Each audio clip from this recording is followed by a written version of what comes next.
Good mornings. Greeting to each one of you here this morning.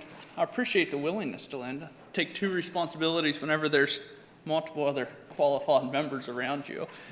So it's good to see willing people in today's society, not to condemn people that said no. I'm sure you wasn't scheduled for that, but anyway, I was challenged by the last song that we sang. I still have the conference notes, and there's about 109 members here. So we had about 100 members singing that Jesus was their story and his song. So it was about 7 days since you've been here last time. So I would like to open it up for a little testimony. How have you proclaimed Jesus or glorified him with your life in the last 7 days?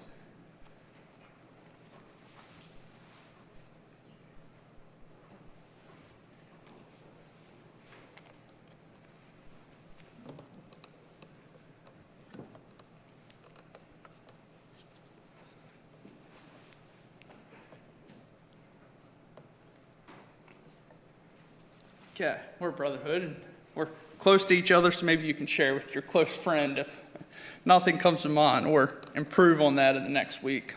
I didn't have one either right off the top of my head. I was just singing that song, and I thought about it. Is that the story that we're telling people of our life? You know, we usually go see our grandparents, and we hear the same stories over and over. Do we tell people of our salvation, of our struggles that has grown us in life, and give him praise and not ask for pity from them? I wasn't sure what I should share this morning. My mind went a couple different ways, but I would like to think about radicalism. How many of y'all are a radical or like to be called radical? Raise hands if anybody. Good. Typically, we think of radical as that person that's just like out there, like don't mess with him. He got fired. He'll tell you exactly what you should do in life and how you should do it, and it's looked at kind of negatively. If we think of radical people, who comes to mind?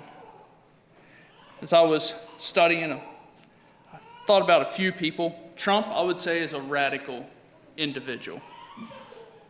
You could go Stalin, Hitler. I looked up some here in the U.S. before my lifetime for you older ones. Maybe you can verify whether this is accurate or not. Not saying you're this old, but Lincoln was one that was viewed as radical for his views on slavery. FDR was viewed as radical because he expanded the federal power in the country. If you switch over to spiritual radical people, who comes to your mind then? George Brunk, Billy Graham, Martin Luther, Menno Simons. I'm not going to put myself out there and say radical people that is in today's era, but you can go there with your mind. Who is radical? Is there radical Anabaptist within our circles? If I think of a radical speaker, I usually think of a raised voice and an emphatic point. But there's more ways than to be radical, to be radical. I tend to get a little bit uneasy if someone starts bringing up the radical thought and ties my name into it. I start thinking negative and thinking of how I can change it. But were those men, those spiritual men, good or bad people for Christianity? Who sparked the revival across the U.S.? It wasn't people that was just doing the normal things, plugging in to where everyone else plugged into. It was people that tried something different. So what defines a radical person in your mind? If you had to give some character traits, the definition out of the dictionary is a person who advocates thorough, complete political or social change. It's someone that stands out from the accepted normal at the time. Am I willing to do that? What about mandates? Is mandates radical? Mandates are pretty thorough, complete. They don't give much room for your interpretation. Do you like mandates? How did you do with COVID? That was a mandate. Looking back, I didn't do so well because Romans 13 says, "Whosoever therefore resisteth the power, resisteth the ordinance of God, and they that resist shall receive to themselves damnation." Have I honored leaders the way I felt they should be honored, no matter what the numbers of Anabaptists around me do? Can I come out with a personal conviction and stand out from others? I don't want to think about radical personalities this morning. That's worthless. If I am a radical just simply for my personality and my own agenda, it's pointless because self is at the top, and a Christian cannot have that. And so you take this radical aspect, this standing out, completely advocating maybe. Are we advocating for Christ? Are we standing out for Christ? I went and talked to my neighbor I guess it's been a month now, the other month. And I asked him, I said, what do we as a church look like to you? We get back and forth a fair amount, and so I feel like if it was something negative, he would be open enough to tell me what we looked like to him. And the first words out of his mouth bothered me a little. He said, "Man, there's not much difference between you and us. You pretty much do the same." And so we continued talking about a few things, and of course I was quick to bring up the things where we are different and try to prove my point there. But does that bother me? It was a person that would be a Christian. I forget what church denomination they go to, but it's just a little church right down the road from Lane's Run that they go to. And so we like to think of ourselves as standouts from society, and we're not like the nominal churches of today.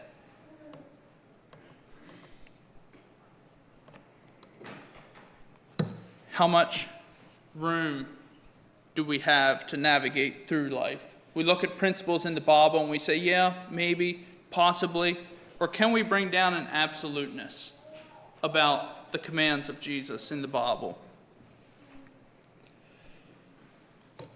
Synonyms for radical is complete, absolute, drastic, extensive, serious. It doesn't have to be the ones that we normally think of as forceful or violent, but just complete, extensive, serious. From society, they could be viewed as drastic, but for you, they could be viewed as just a necessity of what we need to do to maintain our faith, to maintain Christianity in my life. Should a Christian be radical? I think God clearly calls us to be radical from society around us, to be sold on what we believe, not room for wishy-washy. Are the commands of the Bible extensive? I think they pretty well cover all areas of our life. Maybe we could say some practical applications aren't, but I think if we look at the values of the Bibles, we can bring in most practical application things.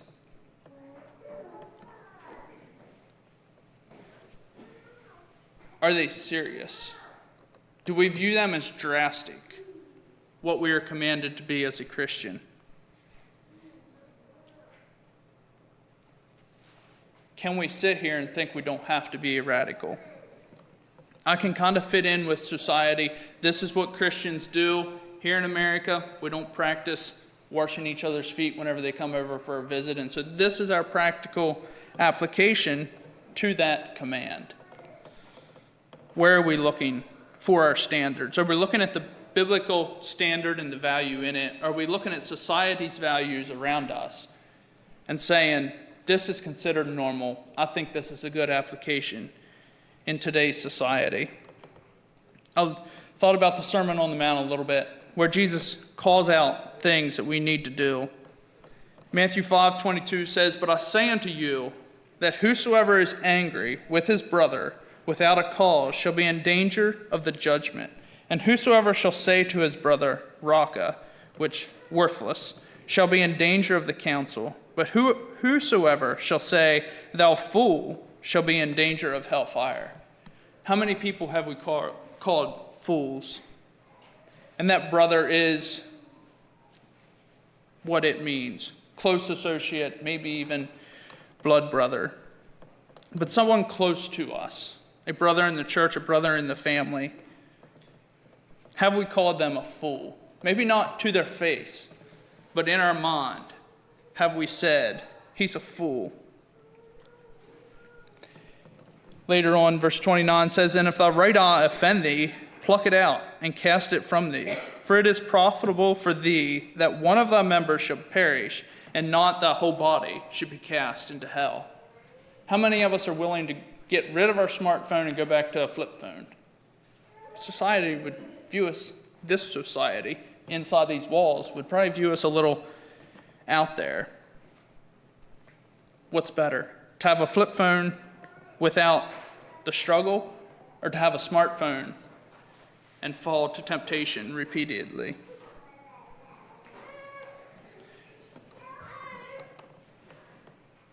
Verse 34, "But I say unto you, swear not at all, neither by heaven, for it is God's throne." What is our language? What is our habits? Do we write it off because society is so much worse than what we are, that we can say a less offensive version in our language and be okay? "But I say unto you that ye resist not evil, for whosoever shall smite thee on thy right cheek, turn to him the other also." Can I be taken advantage of? Can I clearly have the right to do something, to take him to court, to do whatever? In today's society, we all know what the laws say. We have room that we can go and do that. I don't have to go back and relate to him because he treated me bad. Or can I not go back? Where am I drawing these in life? There's a lot of people around us. Are we avoiding people because of sin? We're unwilling to confront or to give them the upper hand on us, we could say, to submit to the love of God and associate with everyone. Verse 48 says, "Be ye therefore perfect," which has the idea of mature, not no faults, but matured, "even as your Father which is in heaven is perfect." And of course, that is matured as a Christian. Are we moving along in our maturity in Christ? Or once again, do we lose the absoluteness? Do we lose the complete salvation in our life? Moving on to Matthew 6:18, it says, "That thou appear not unto men to fast, but unto thy Father which is in secret, and thy Father which seeth in secret shall reward thee openly." How much do I do so that my name is attached to it? Do I not like to give behind the scenes because no one will know? Do I like the publicity of men? Or do I like the secretness and the holiness of God? Pure values, receiving the praise from God. Maybe that means we aren't popular in our circle of friends. Maybe that means we get taken advantage of. Do we tell people what we do so that they know where we are? How often do we fast? Does everyone know when we do? Are we sure to wrap that into our conversations as we go about the next week? Is fasting a thing that we don't do anymore because it's not really practical? Therefore, take no thought, saying, what shall we eat, or what shall we drink, or wherewithal shall we be clothed? I'm not going to get into retirement and all of that. But those verses I read, how much of them do we look at and say, well, this or that isn't really practical in my life. Because of this, I can't really do that.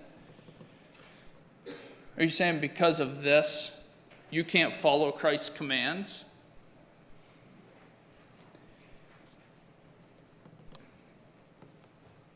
Whenever we think of coming to Christ, we say we came to the crossroads, we knew Jesus was calling us to salvation. What do you picture? For a long time, I just kind of pictured a Y. Like, I don't know if it's because of poems or stories or what, but I just kind of pictured a Y, you know. We came to a Y on the road, and I decided that I need to go to heaven and not put off salvation and go to hell. Is it a Y?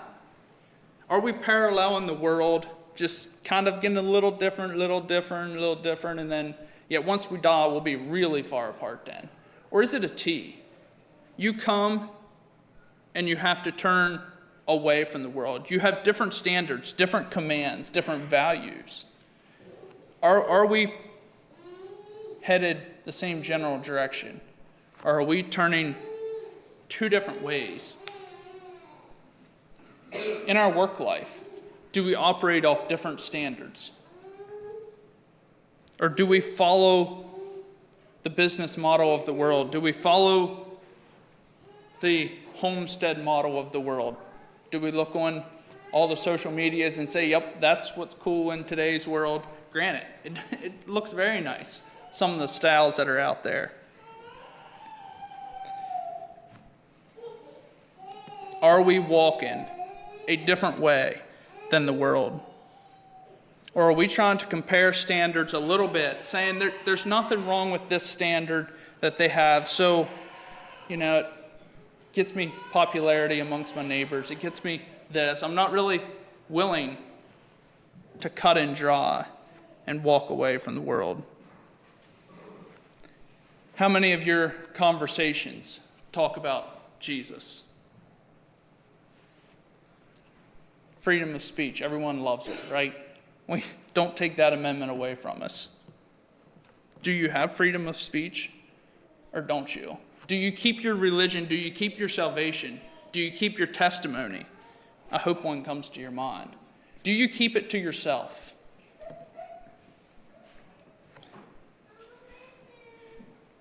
They love to tell you about their life. Do you love to tell them about your life? Is your life revolved around Christ and they know that you're a Christian man?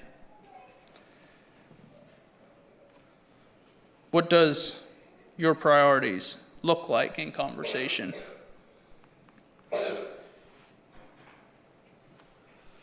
Does our life make sense to a non-Christian?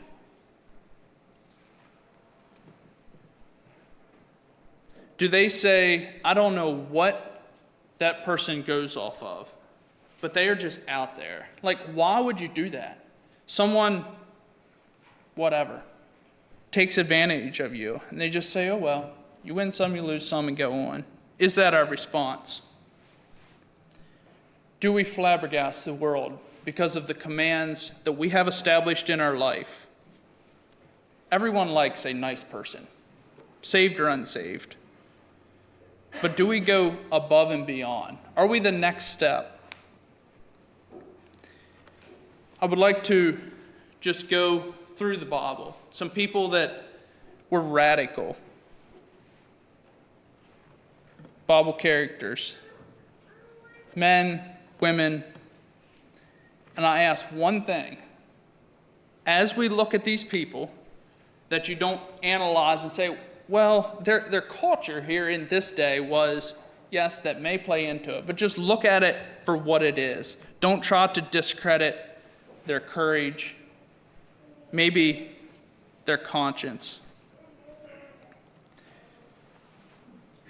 I look at these accounts and say we don't have multiple people doing these. So apparently they were radical in that day. We all take comfort in numbers. And so it took something for them to step out and do something different than what the rest of the people around them was. And I'm not trying to encourage anyone to change and be different. But if you feel called to change, are you willing? First place I would like to look is Genesis 6, verse 7.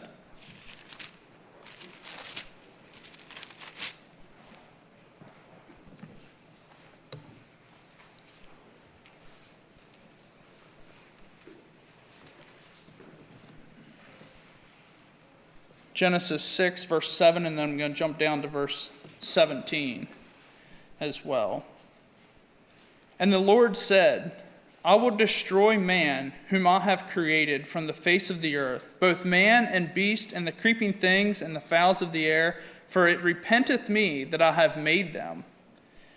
And behold, verse 17, and behold, I, even I, do bring a flood of waters upon the earth to destroy all flesh, wherein is the breath of life, from under heaven, and everything that is in the earth shall die. Seems pretty radical. They couldn't just get rid of the ones that sin. We had to get rid of all the animals, everything. Gone. I don't know that the animals had sin in their life, but it seems like a pretty radical move, that we're just going to bring a flood and the whole earth's going to be gone. I'm sick of it. Had enough. I feel like God is a radical God, and we're following him with life. Jumping back to Genesis 22.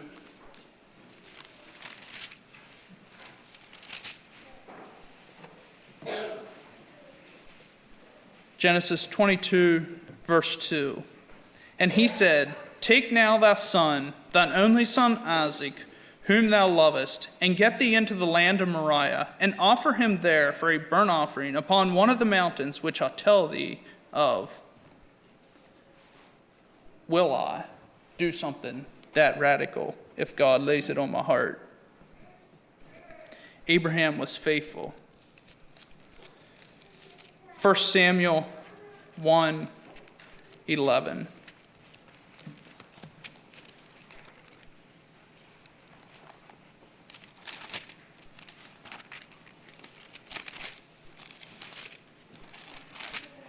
You can probably assume what this one is, but 1 Samuel 1, verse 11.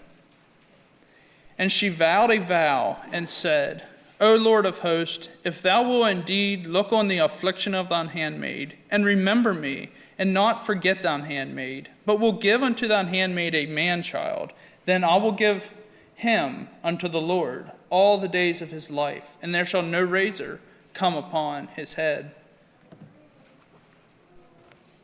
Am I willing to ask God something that naturally is not capable of happening? Do I have faith in God that he will do something that nature says cannot happen? We all want to have a family, I assume, in life.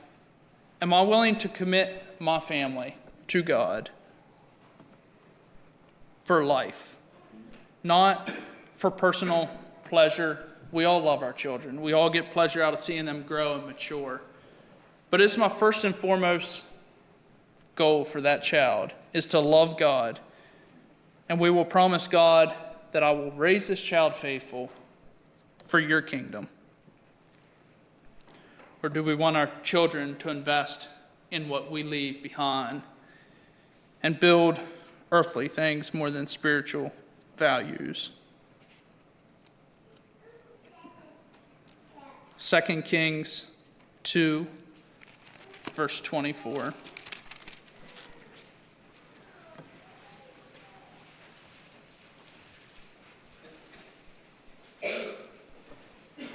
Second Kings 2, verse 24, and he turned back and looked on them. This is Elisha speaking.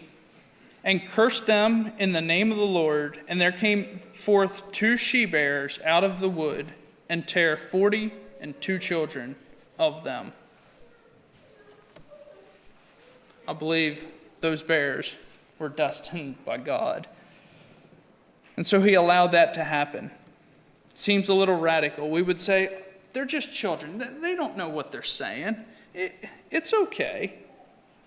Or is it okay for children to mock the people of God, to say they're weird, to say their lifestyle isn't normal or what should be lived out? Esther 4, verse 11.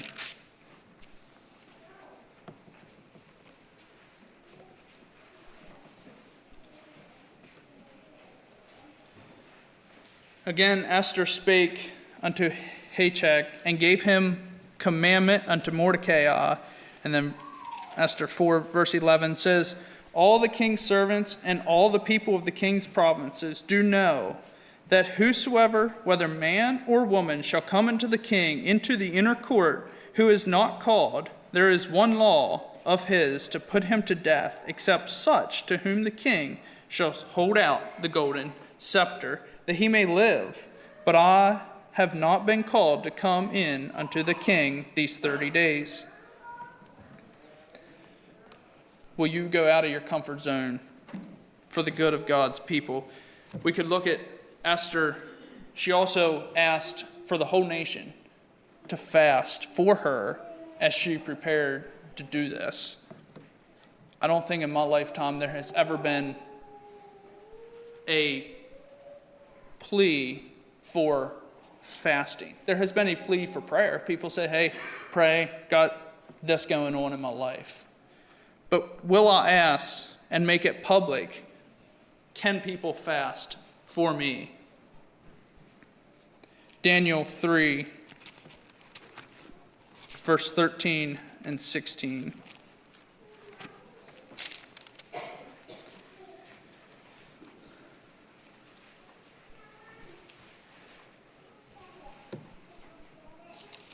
Daniel 3, 13 and 16. Then Nebuchadnezzar, in his rage and fury, commanded to bring Shadrach, Meshach, and Abednego. Then they brought these men before the king. Jumping down to verse 16. Shadrach, Meshach, and Abednego answered and said to the king, O Nebuchadnezzar, we are not careful to answer thee in this matter.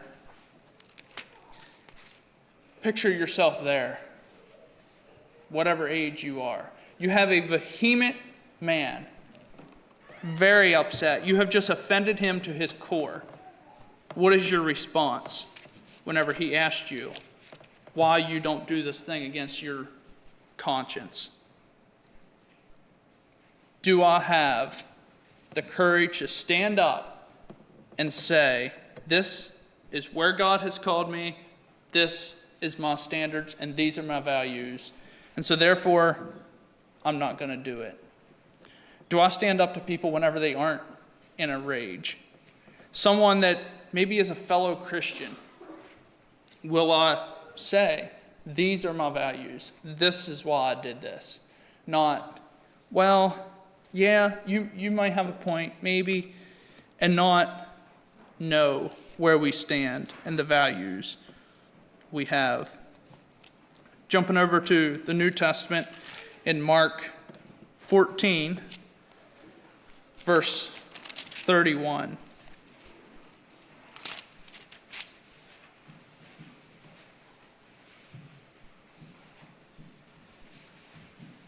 Good old Peter here. I enjoy Peter's life and his interaction with society. Mark 14, verse 31. But he spake the more vehemently, If I should die with thee, I will not deny thee in any wise. Likewise also said they all. That is, the disciples saying that they will not reject Jesus. Do I get vehement? Do I get passionate about my salvation? Does people know that's what I love? I love to show others the works of God. Jump to Acts 9.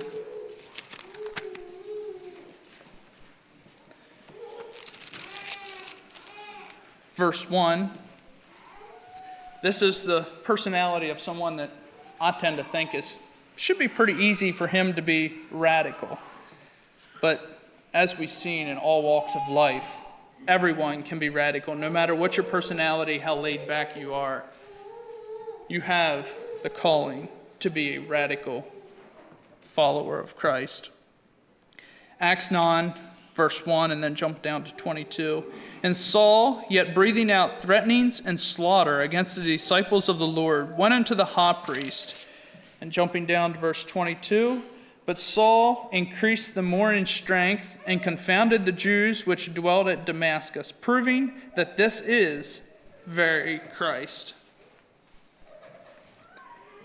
Before I was saved, do I take that same energy? We all have a passion for a hobby of some sort. Do I carry that energy?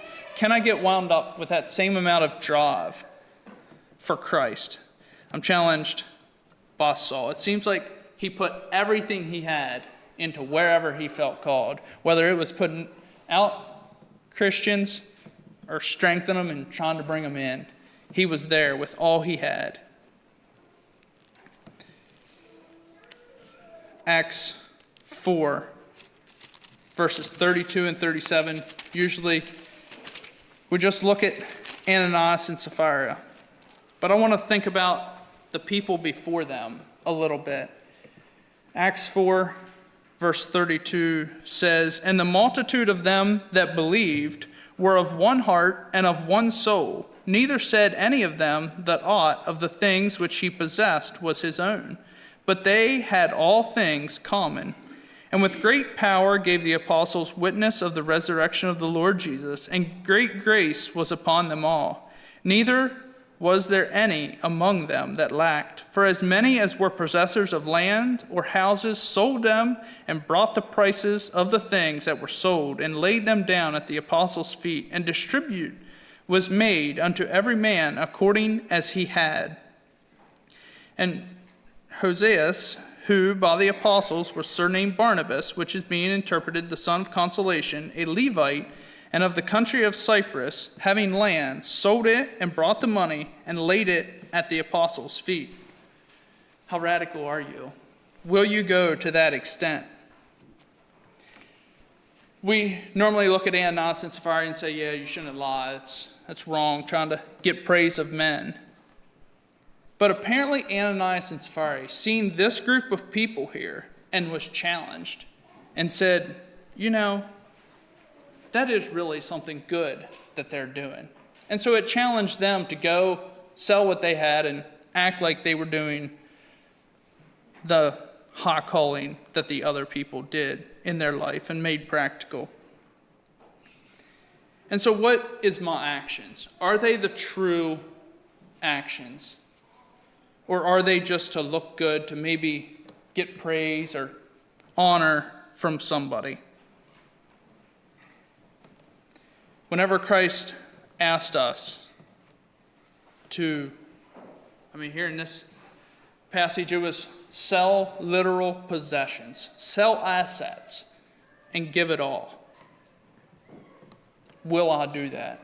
Or do I say, I'll sell it, I'll do what you want me to, but can we split it 60-40 or 70-30 or something? Like, we still need to feel like this is our possession. Or is it?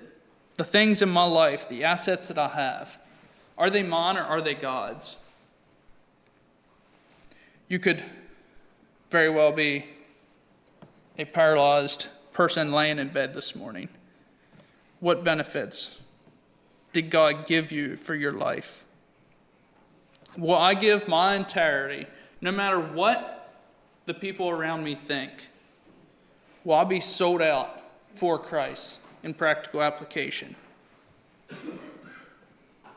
Or do I just say yes and then not live the radical Christian life? Because we all form habits of comfort. We like to be comfortable. We like to be surrounded with people and not be a standout. If you turn to 2 Corinthians 6, verse 17, we could have spent a lot longer looking at individuals that did radical actions. But I just chose a few to bring out the point. But there's a command here in 2 Corinthians 6, verse 17. It says, "Wherefore come out from among them, and be ye separate, saith the Lord, and touch not the unclean clean, and I will receive you." Will Christ receive us if we are not radical in the world's views? Just a challenge as we have many decisions in practical life each day, but where are we? Are we dedicated to whatever it takes? Heaven is worth it all, or everything but what God's asking us to do? What is heaven worth to you? Let's kneel for prayer.